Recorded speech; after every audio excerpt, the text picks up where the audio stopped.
যখন ইয়াজুস মাজুস দেয়াল ভেঙে চলে আসবে, চারদিকে তাদের ধ্বংসলীলা চালাবে, তখন ঈসা আলাইহিসসালাম আল্লাহর হুকুমে মুসলিমদেরকে তুর পাহাড়ে নিয়ে যাবে। সেখানে এই জাতি আসতে পারবে না। বাকি সব মানুষ ও পশু পাখিদের তারা খেয়ে ফেলবে। ভাববে জমিনে যারা ছিল তাদেরকে তো খেয়ে ফেলেছে, এবার আসমানবাসীদের পালা। এই ভেবে তারা আকাশের দিকে তীর ছুটতে থাকবে। আল্লাহ তাআলা ওই তীরের মাথায় রক্ত লাগিয়ে ফেরত পাঠাবেন। এটা দেখে তারা অনেক খুশি হবে, ভাববে আকাশবাসীদেরকেও আমরা শেষ করে দিয়েছি। তা মনে করবে এই দুনিয়াতে আমরা ছাড়া আর কেউ নেই। তখন হযরত ঈসা আলাইহিস সালাম আল্লাহর কাছে বদদোয়া করবেন। এই বদদোয়ার কারণে তাদের গর্দানে নগফ নামেই কীড়ার জন্ম হবে। তখন ইয়াজুস মাজুসের দল একের পর এক মহামারী আকারে মরতে থাকবে। ঈসা আলাইহিস সালাম তখন আল্লাহর কাছে এই দুর্গন্ধ থেকে বাঁচার জন্য দোয়া চাইবেন। আল্লাহ তাআলা তার রহমতের বৃষ্টি দ্বারা এই দুর্গন্ধ সরিয়ে দিবেন। সুবহানাল্লাহ। মৃত্যুর ফেরেশতা জিবরাইল আলাইহিস সালামকে আমাদের প্রিয় নবী হযরত মুহাম্মদ সাল্লাল্লাহু আলাইহি ওয়াসাল্লাম একদিন জিজ্ঞাসা করলেন, জিবরাইল, তুমি কি আমার উম্মতদেরকে জাহান্নামে জ্বলতে দেখেছো?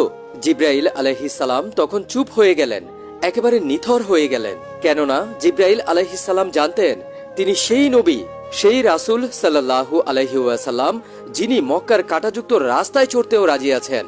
ইসলাম ধর্মের প্রচারের জন্য মক্কার অলিগলিতে পাথরের ঢিলও খেয়েছেন, যিনি দুনিয়ার সমস্ত মুশকিলের মধ্যে থাকতেও পছন্দ করেছিলেন। এই আখেরি নবী যদি জাহান্নামে ওনার উম্মতদেরকে জ্বলতে দেখেছি শুনে, তাহলে তিনি সেটা কিছুতেই মেনে নিতে পারবেন না। আল্লাহু আকবার। আমার নবী এমন নবী ছিলেন যিনি তার সন্তানদের চাইতেও বেশি ভালোবাসতেন তার উম্মতদেরকে। এমন নবীর জন্য জান কুরবান দিতেও রাজি। তাই কমেন্টে একবার হলেও ইয়া রাসূলুল্লাহ লিখতে পারেন।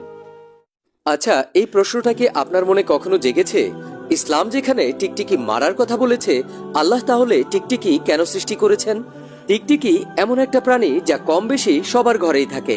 মানুষ কিন্তু টিকটিকি তেমন একটা পছন্দ করে না, দেখলেই কেমন যেন ঘৃণা ঘৃণা লাগে।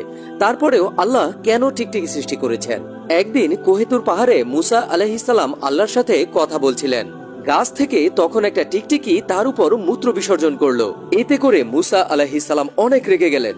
তিনি আল্লাহকে জিজ্ঞাসা করলেন, আল্লাহ, টিকটিকি কেন আপনি সৃষ্টি করেছেন? সে তো আমাদের কোনো কাজেই আসে না। আল্লাহ বলেন, এই টিকটিকিটাই কিছুদিন আগে আমাকে জিজ্ঞাসা করেছিল, হে আমার রব, আপনি মুসাকে কেন বানিয়েছেন? সে তো আমার কোনো উপকারে আসে না, আপনার কোনো কথাও বলে না। মুসা আলাইহিস সালাম ভিতরে ভিতরে অনেক লজ্জিত হলেন।